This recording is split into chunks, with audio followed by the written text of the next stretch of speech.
In this episode, we share our take on the 5 traits of highly successful people. If you've ever wondered why some people just seem to reach their potential and others don't, it's not magic. It's the application and focus on certain traits.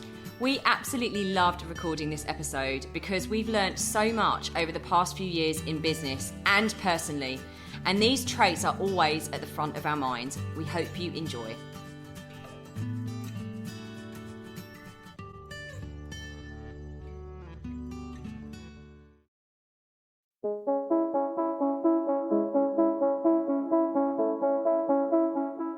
Hi, I'm James Davis. And I'm Claire Davis. We're the Midlife Mentors, here to lift the lid on how to achieve health and happiness. The balanced, no-nonsense way.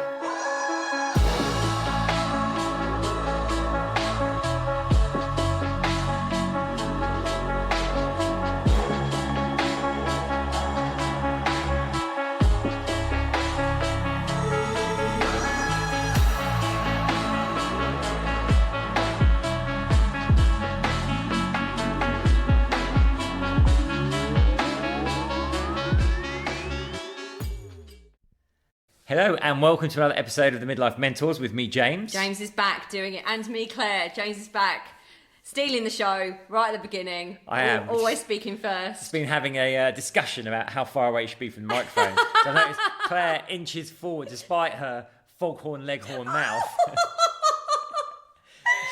You are so rude. Oh, I love you. You have got a very loud voice. No, I haven't have. you? I have. I don't know whether I've ever... honestly, it was so funny when I was teaching spin classes and people would try to mic me up. And I'd be like, no, honestly, I really don't need that because honestly, you'll be able to hear me all the way through the gym and next door. And they were like, no, we'll mic you up. You used to see the look of horror on their face once I started speaking. They were like, take it off. Take it off. So yeah, you are correct, James. I do have a loud voice, but... no need to be mean. I'm not being mean. Foghorn? Foghorn leghorn. It was that rooster that was always shouting in the cartoons. I have absolutely no idea what you're talking about. I'm too young. You're showing your 7 years old age. Yeah, it's the old black and white cartoons. Quite a lot happens in the 7 years that you were around on this planet before me, right? Yeah, I bet you missed the clangers as well. I did miss the clangers. And Finger Mouse? No, I like Finger Mouse. What were we thinking? Finger Mouse. The prime time entertainment was someone with a cone of paper on their finger pretending to be a mouse. I mean, making a whole show out of it. Well, I miss those days. It was really innocent. Well, actually, they weren't so innocent. Some of them were downright odd. But yeah, the innocence of our age. I know. God, you won't see that on Instagram now. Anyway, right, what have you been up to, Mr. D? We have been... we're in Ibiza having fun now that the sun's out. It rained for 3.5 weeks. It's that the sun returned at the weekend, didn't it? Yes, and I'm a much happier person for it. You are. I know. Changed person.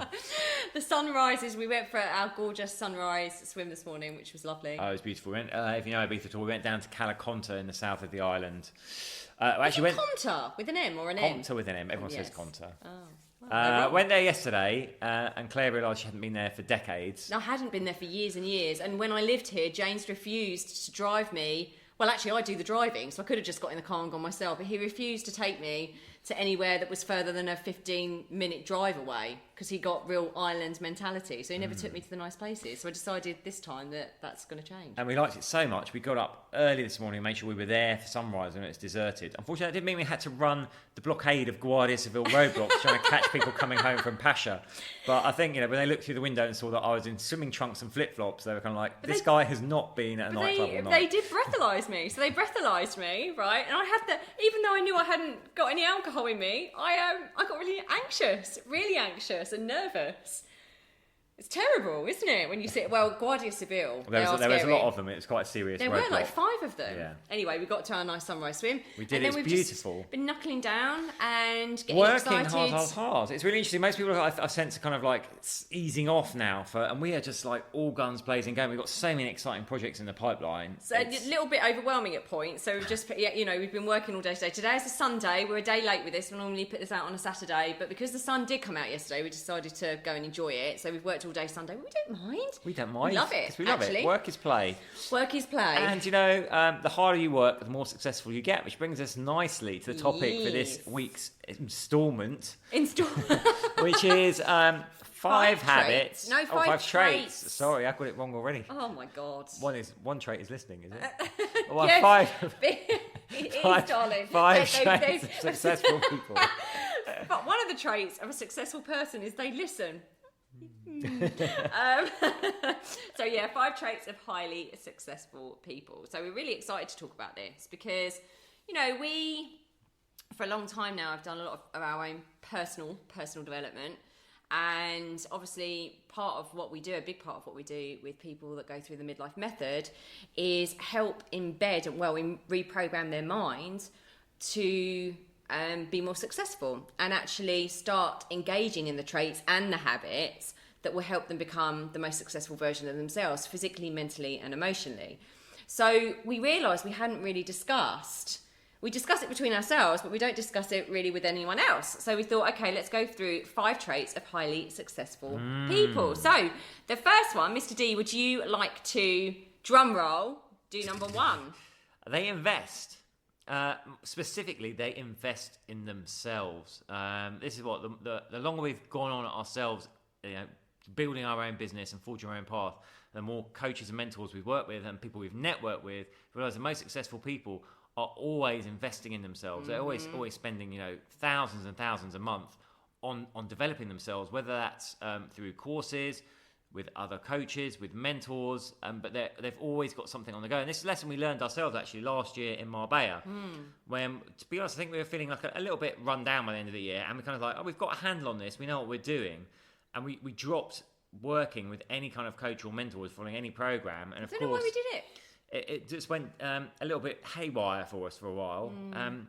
Since then, I think we worked out like 1 month that 60% of our income we were reinvesting back into coaching and mentoring, and that was quite an exceptional month. But generally speaking, we put a high proportion of our income back into investing in mentoring because that's how we get our growth, right? Yeah. And it's true for anyone, no matter what level you're at, is find someone that's ahead of you and get them to help you. That's how you're going to grow and succeed. Yeah, and I think a lot of people, and we understand this, so this is a mindset and a mentality shift, but I understand that a lot of people think when I have X, so I will be able to invest my time, energy, and money when I have X. When I have more money, when I have more time, when I have this. But actually, one of the... I'm giving six traits now of highly successful people. I'm going to knew this would happen. I'm going to give you a bonus one that kind of links into this. Successful people always give a bonus. Yeah, because they are also resourceful, and this isn't one of our 5. They're also resourceful, so they're like, okay, I'm not going to wait for my circumstances to change. I'm going to find a way, whatever it takes, to find the resources of time, energy, or money, or whatever it is. And they don't sit back waiting for these things. And, they invest knowing that it's the only way that they're going to get back. And putting yourself in that sphere of kind of like influence, and those people like James just alluded to, putting yourself in the sphere of people that have done what you want to do or achieved what you want to do and actually believe in you, and that you can trust, is so unbelievably powerful. And it is scary, we get it, but like we always say, you have to jump, and then the parachute then opens. You're not going to be able to open your parachute before you jump. You do sadly have to take that risk. Not wrong. But you do have to take that risk and invest in yourself before you're ready often. I heard one coach that I follow describe it as ignorance tax. And his take on it was, look, okay, I could probably get to that point on my own, but it's going to take me like 12 months, lots of time, lots of money, figuring it all out myself. I can see someone that's already doing it successful. I would just pay them the money to learn how to do it and put it into action like tomorrow.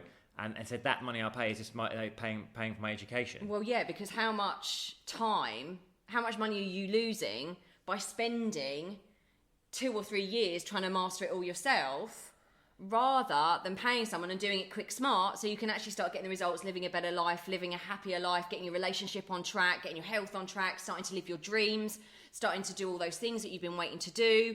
Like what kind of financial investment, for example, can you put on all that time that you're losing? Exactly.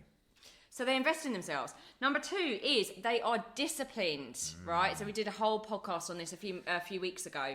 They are highly, highly disciplined. They do the things they don't want to do because they know it's going to get them the result. So discipline, again, is not something that we wake up with. It is something that's cultivated, and it is something that's earned. We don't become disciplined until we start taking the action that makes us disciplined, right? And makes us motivated. So discipline is it's saying no to the quick fixes. It's saying no to the instant gratification, knowing that the long-term results are going to come if they put that effort in now. And I think that's what we're in a society, right, that says you can have everything now, you deserve it, get the dopamine hit right now. Whereas highly successful people go, okay, I'm actually not going to get my dopamine hit right now. I'm going to get my dopamine hit from my sense of pride, from my sense of self-trust and self-belief that I'm going to get because I'm going to see this through. Yeah, exactly that. I think it's really important to say as well, we all get motivated, right? We all reach that point in our lives where it's like, oh, I want this thing, I want to go, and you can feel, but motivation will only carry you so far. I'd say motivation is what gets you started. Discipline is what keeps you going. I mean, there are plenty of times where we don't want to do what we're doing, but we have a very strong why, a very strong vision, which massively helps to keep you disciplined, right? You do have to have a strong why and a strong goal, but that will keep you disciplined. But there are loads and loads of times, don't ever think for 1 minute that we get up and always want to do the things that we do to keep the momentum going and to create success for ourselves.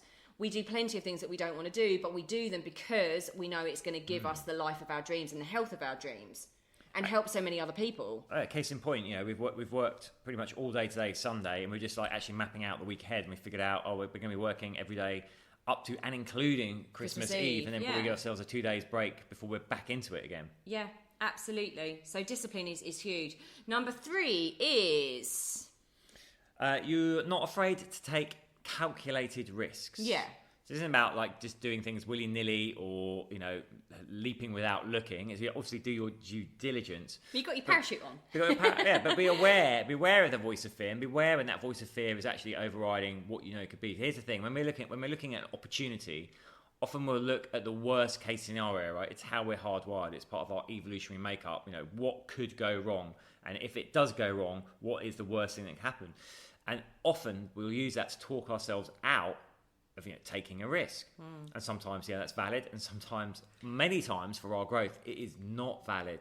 And instead we should be asking ourselves, okay, but what if it goes right? What if I succeed at this thing? What does my life look like then? And that is a question that we don't ask ourselves. Maybe we allow ourselves to dream it for an instant before that negative voice comes in and we squash it right down.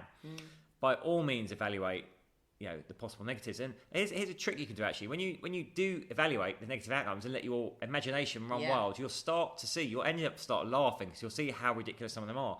But when you come to that point, you go, okay, but if that happened, what would I do then?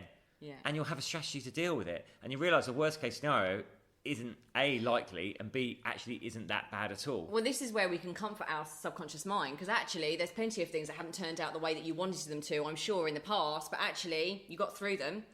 And actually you came out a stronger version of yourself, and there's no doubt that you would have done. Yes, it might have hurt and it might have caused you to crumble at the time and fall into a dark night of the soul, but you got through it.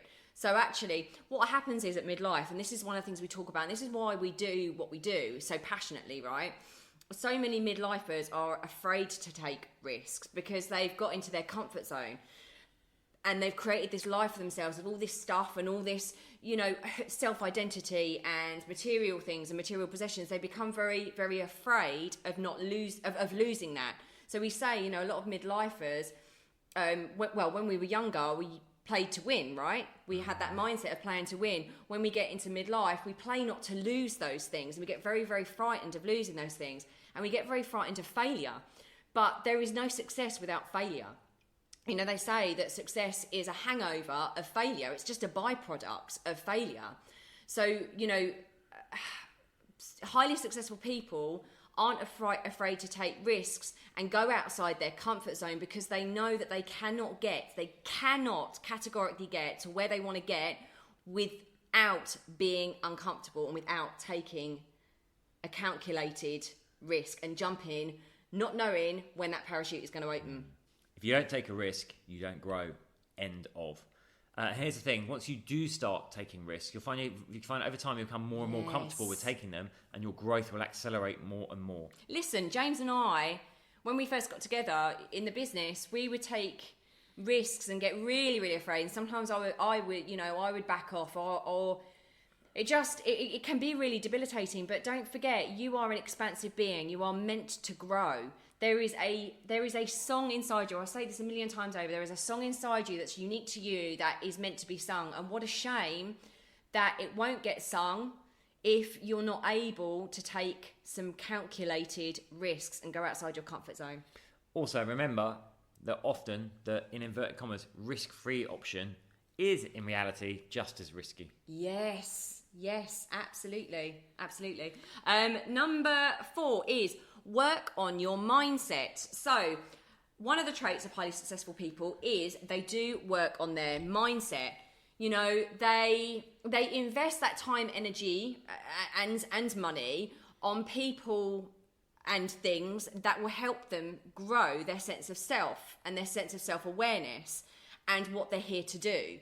You know, James and I will very, very often read self-development books, business books. We invest that time. And also in the morning, we have, this isn't one of our 5 traits, but, you know, we have, as we've always talked about on this podcast, a very, very, very critical morning ritual, basically. If we don't do that, we become very, very off very quickly. And we've seen that with all of our clients, and we state this to all of our clients all the time. You have to work on your mindset. You have to put the mindset reps in, because if you don't, that negative Nancy, that inner bitch, is going to come at you with full force, and it is going to stop you doing the things that you know you need to do with that discipline and with that risk taking and with that investment. So the mindset thing, people really underestimate the power of doing things like gratitude lists, of doing the visualization, of, you know, doing the affirmations, all these sorts of things. They underestimate it until they think, oh my God, I feel really, really off. I don't know why I feel off. I'm just doing lots of action, and I'm not working on my mindset. That's why. You know, we talk a lot to our clients about constantly being in action, which is great, which is the discipline side of things. But conversely, we also need to make sure that the inner world is grounded, that the inner world is in line with the actions. Yeah.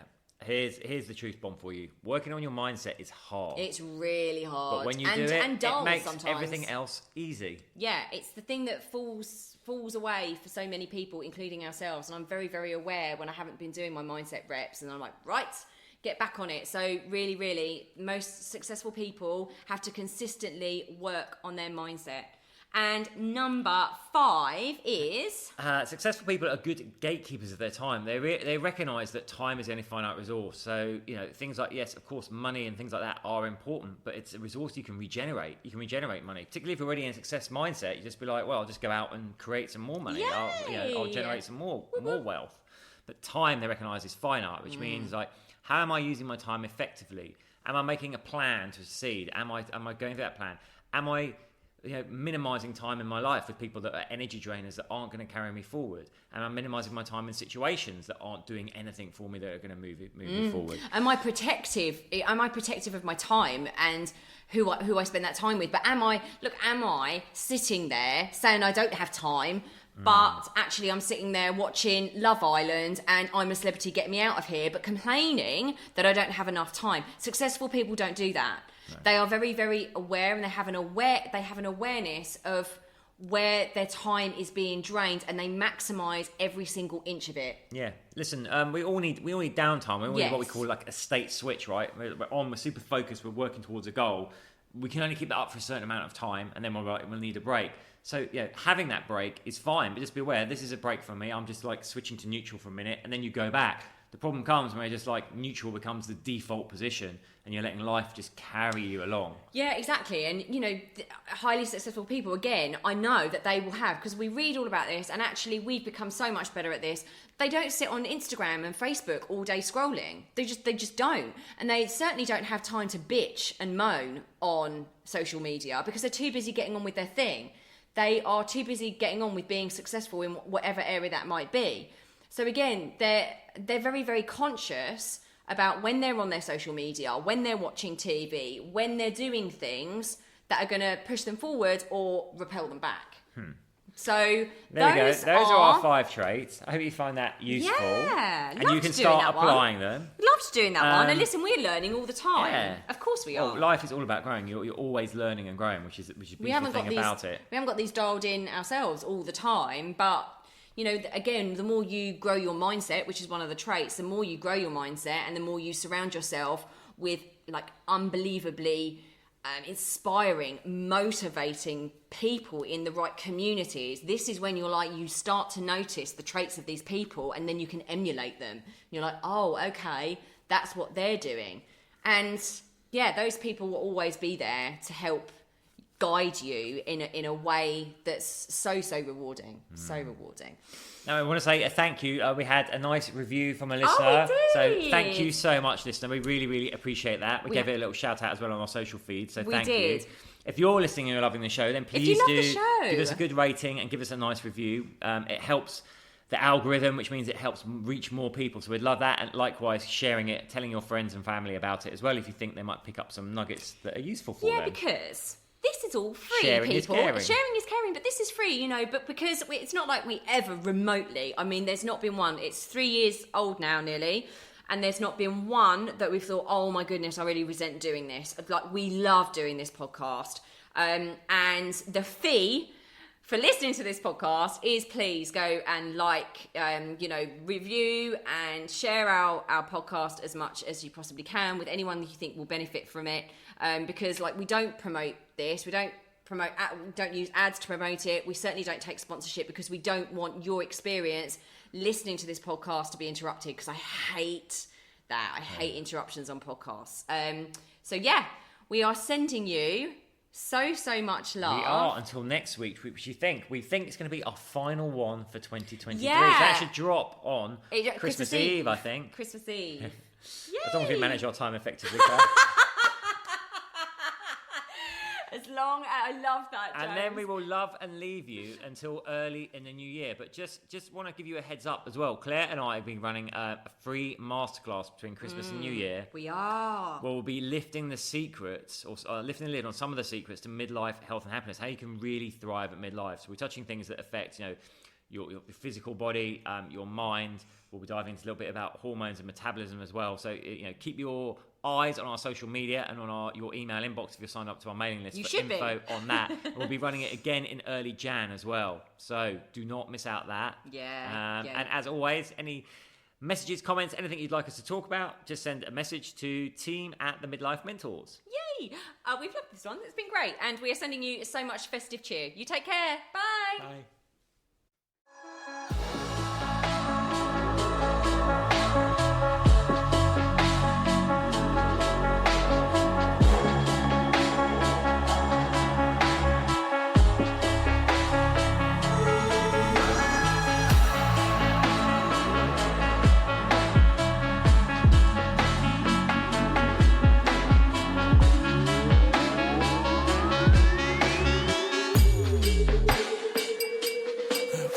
Yeah. You've been listening to the Midlife Mentors with Claire and James Davis. We'd love to hear from you. So drop us a line at info@themidlifementors.com with any questions or topic suggestions. And make sure you join us on our Facebook page and YouTube channel. You can find us under the Midlife Mentors. Yeah. What? Yeah. Yeah. Yeah.